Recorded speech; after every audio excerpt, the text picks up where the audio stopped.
नहीं टिक सकता। और ध्यान रखना, लड़ने आएगा और सामने लाडला बने बिना नहीं रहेगा। चमत्कार, विश्वास में चमत्कार होता है। हमारा विश्वास कमजोर हो जाता है, हम नहीं समझ पाते हैं कि क्या है। यदि सच्चा विश्वास है, एक हमारे शास्त्रों में कहानी आती है कि एक महाराज कुष्ठ रोग से ग्रसित थे।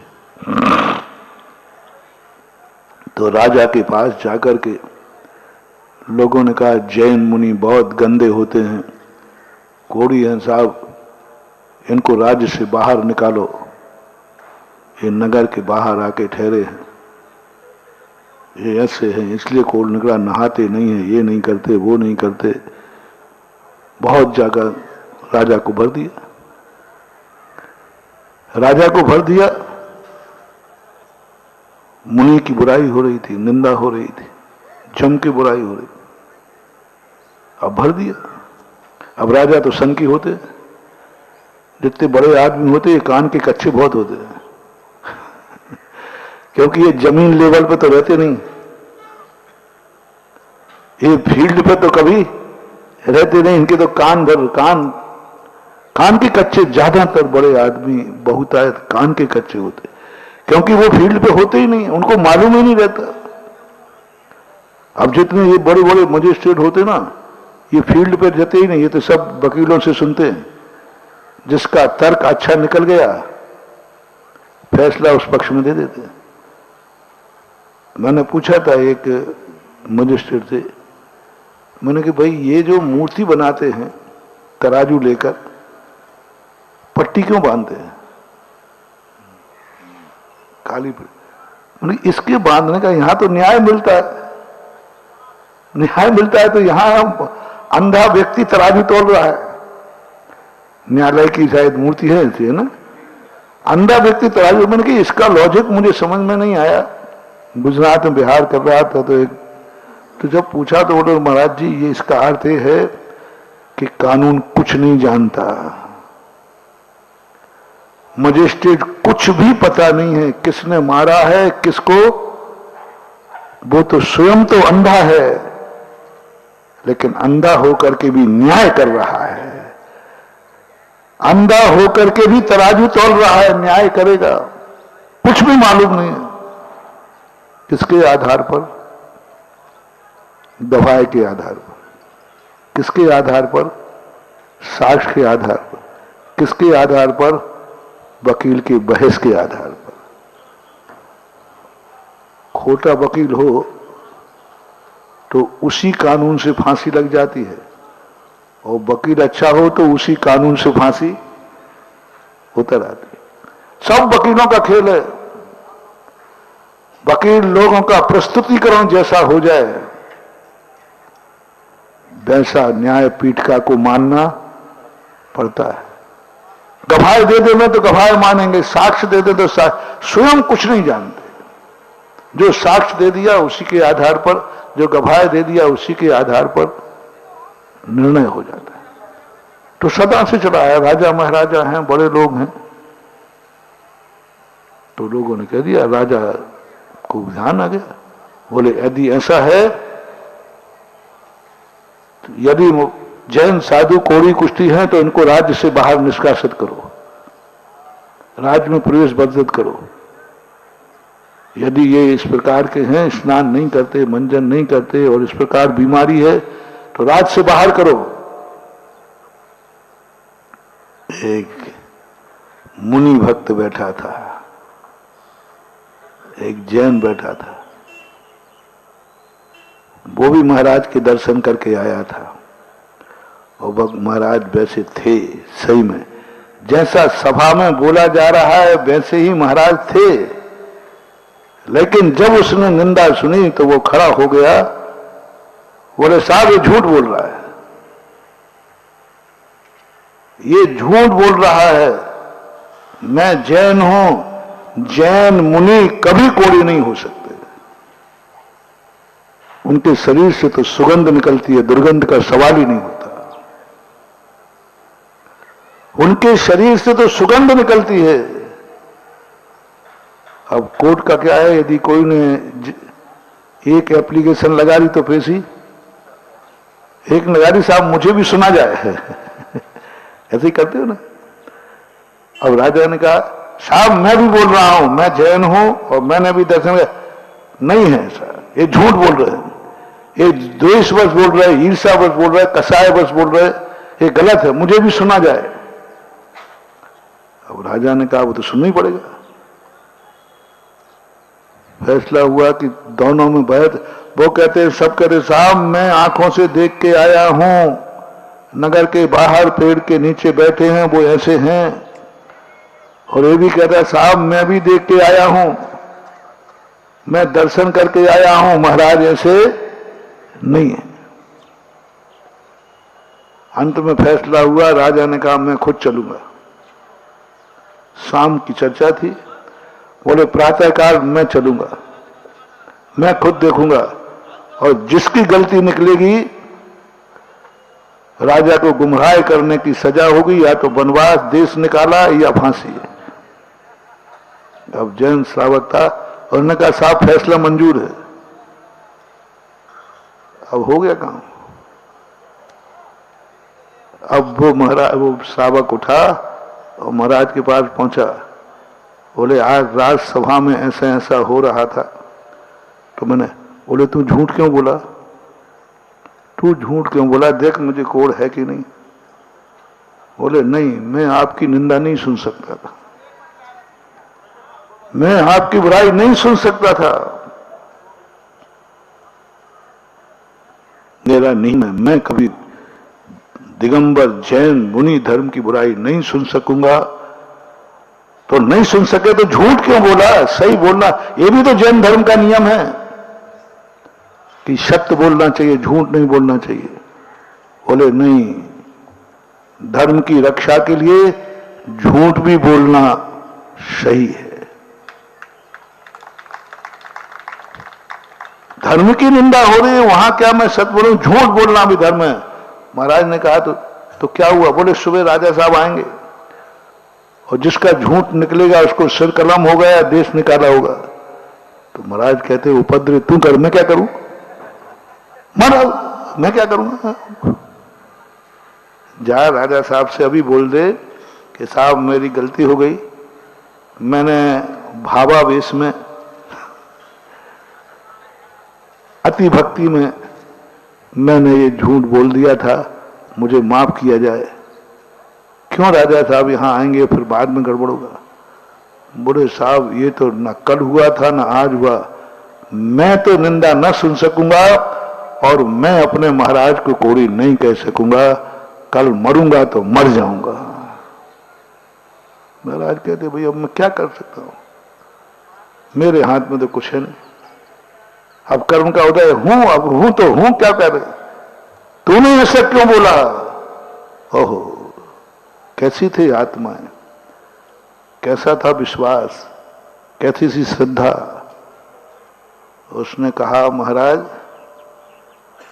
आप जानो, आपका काम जाने, मुझे विश्वास है, मेरी मुनि भक्ति पर विश्वास है, जब राजा आएगा उसको आपकी काया कंचन सी दिखेगी, ये मेरा विश्वास है। कैसे दिखेगी बेटा, तुम है समझ दे मैं कितना बीमार हूं, सारी दवाइयां हो चुकी हैं, सब कुछ हो गया, ये असाध्य रोग है, इसका कोई इलाज नहीं है। श्रावक कहता है महाराज आप जानो, आपका काम जाने, मेरा विश्वास है जिसका दुनिया में कोई इलाज नहीं है उसका इलाज मेरे विश्वास में है, मेरी श्रद्धा में है। मैंने हृदय से झूठ बोला है, अंदर आत्मा से झूठ बोला है। यदि मेरी पुण्य भक्ति सच्ची है, मैंने स्वप्न में भी कभी मुनि की निंदा की हो, मैंने स्वप्न में भी कभी गुरु पर संदेह किया हो, तो कल मेरी मौत निश्चित होना चाहिए, मेरी जिह्वा कटना चाहिए। कभी भी यदि मैंने किया हो और नहीं किया हो तो कल चमत्कार होना चाहिए। यही तो सबसे बड़ा चमत्कार है। मंत्रों में चमत्कार नहीं है रे, मालाओं में चमत्कार नहीं है, उस मंत्र के ऊपर जो विश्वास है उसमें चमत्कार होता है। भक्तांबर में चमत्कार नहीं है, भक्तांग के ऊपर विश्वास। आशीर्वाद में चमत्कार नहीं है, आशीर्वाद पर विश्वास। गुरु में चमत्कार नहीं है, गुरु पर। शांतिनाथ भगवान में चमत्कार नहीं है, बोलते जल्दी अपने विश्वास। मैं तो सदा कहता हूं भगवान में चमत्कार नहीं होता, चमत्कार मेरी भक्ति में होता है, मेरी भक्ति में होता है, मेरे नमस्कार में होता है। यह विश्वास होना चाहिए। अग्नि का नीर कैसे हुआ था, सूली सिंहासन कैसे बन गई थी, नाक का हार कैसे बन गया। सीता जी ने कोई नमोकार मंत्र पढ़ा था? नहीं, विश्वास। बस इतना कहा, हे अग्नि यदि स्वप्न में भी मुझे कोई अन्य विचार आया हो तो आज जला के भस्म कर देना, अन्यथा तेरी जो मर्जी है। सबको मालूम है। शेष सुदर्शन ने यही कहा कि जो आरोप मेरे ऊपर लगाया गया रानी ने, यदि मैंने स्वप्न में भी कभी पर स्त्री का स्मरण भी किया हो तो आज मेरी मौत होना चाहिए, और नहीं किया हो। बस ये भाव, विश्वास अपने ऊपर। मैंने कभी स्वप्न में भी नहीं किया, और जैसे ही तलवार चली सूली क्या बन गई, सिंहासन बन गया। महाराज ने कहा भैया तेरी ऐसी श्रद्धा कभी होती है, इसमें क्या चमत्कार होने वाला। लाइलाज मुझे बीमारी है और आज सभा में तू सरासर झूठ की बोल गया, रात भर में होगा क्या। महाराज मेरा और कोई काम नहीं था, मैंने जो किया, आप मेरे गुरु हो, मैंने तो सूचना दे दी। अच्छे खुरापाती बालक होते ना, दो बातें सुनना,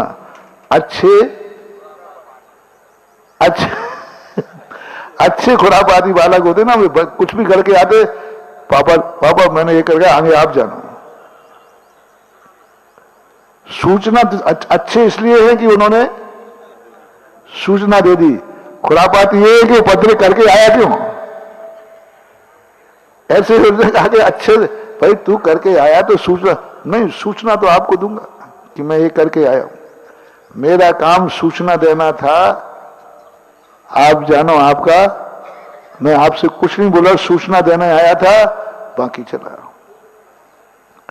महाराज चिंता में बैठ गए, क्या करें, इसने ऐसा उपद्रव कर लिया है और कल हार गए तो ये भक्त मरेगा, मुनि भी कत्लेआम हो जाएंगे, धर्म की अप्रभावना हो जाएगी और राजद्रोह अलग हो जाएगा। कांप गए महाराज और रात में ही बस भगवान की स्तुति करने बैठ गए। कौन सा स्तोत्र? एक ही भाव स्तोत्र। और ऐसा स्तोत्र रखने बैठे, महाराज ध्यान में बैठे रहे, भगवान का ध्यान चलता रहा, स्तोत्र पढ़ते रहे। सुबह कब हुआ उनको तो एक ही मालूम है कि अब ये भी मरेगा, और कभी कभी भक्तों के कारण बड़ी आफत आ जाती है। उपद्रव करते भक्त और आज ये भी मरेगा और हमें भी मरवाएगा, सब होना ही है। वो तो कर ध्यान में बैठे, राजा सुबह चला और जो विरोधी थे वो बड़े उत्साह से चल रहे, आज आएगा मजा। राजा कदम बढ़ते बढ़ते चलता गया और महाराज जैसे देखा तो उनकी काया कंचन सी चमक रही थी, पूरी काया चंदन चमक रही थी। राजा कहता है ऐसा सुंदर रूप तो मैंने कभी देखा ही नहीं। और तुम लोग तो क्या बोल रहे थे, जिन जिन ने बोला था इन सबको बंदी बना लो और इनके सिर कलम कर दो। झूठ बोलते। उधर महाराज ने जब सुना कि अरे यहां तो कत्ले आम का आदेश हो गया, तुरंत महाराज अपने ऊपर कितना भी कष्ट आ जाए तो मौन रहते हैं और दूसरों के कष्ट को देकर मौन का नियम हो तो मौन तोड़ देते हैं। जैन साधु की पहचान देखना, स्वयं के ऊपर कष्ट आ जाए तो मौन धारण कर लेते हैं, कुछ नहीं बोलते, और दूसरों पर कष्ट आ जाए तो मौन लिया हुआ तोड़ देते हैं। वैष्णव कुमार महाराज ने जब देखा दूसरों कष्ट के लिए चतुर्मार्ग छोड़ दिया, और अन्यथा ऐसे ध्यान में बैठे थे कि सांप आ जाए, शेर खा जाए, कुछ भी नहीं डिगेंगे। लेकिन जैसे ये सुना तो महाराज ने आंख खोली, राजा सबको बंदी बना करके मारने का आदेश दे रहा था। महाराज ने कहा शांत पापम, शांत पापम। बोले नहीं महाराज, माफ मत करवाओ इनको,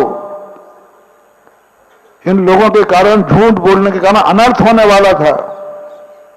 वो तो इस श्रावक की बदौलत है जो अनर्थ बच गया, नहीं तो मैं गलत आदेश दे दिया था, अनर्थ हो जाता। ये लोग झूठ बोले हैं। बोले नहीं, वो झूठ नहीं बोले हैं, कनिष्ठ उंगली में थोड़ा सा बच गया था। बोले मैं वही हूं। तो फिर रात भर में ऐसी कौन सी औषधि ली? बोले कोई औषधि नहीं, एक भक्त की भक्ति का चमत्कार है।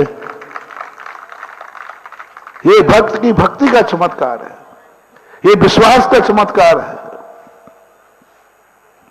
इसलिए अपनी जिंदगी में कभी हो अपनी आस्था और विश्वास कितना है। हम दुनिया में अतिशय घूम रहे हैं, हमें अपनी भक्ति पर विश्वास नहीं है, अपने आप पर विश्वास नहीं है, हमें अपने नमोस्तु पर विश्वास नहीं है। सबसे बड़ी कमी है। क्या करोगे? कल मैंने यही बात कही थी, महानुभाव, दुनिया में विश्वास के बिना जी नहीं सकोगे, और ये दुनिया ऐसी है कि जो किसी के विश्वास लायक है ही नहीं। कब कौन कब कहां धोखा दे जाए कुछ नहीं कह सकते। कल मैंने पूरा प्रवचन इसी पे दिया था। कितनों ने भगवान को धोखा दिया, कितने लोगों ने गुरुओं को धोखा दिया, कितने लोगों ने अपने बाप को धोखा दिया। सब धोखे ही बाज हैं सब। भगवान के धोखे की तो मैंने बता ही दिया।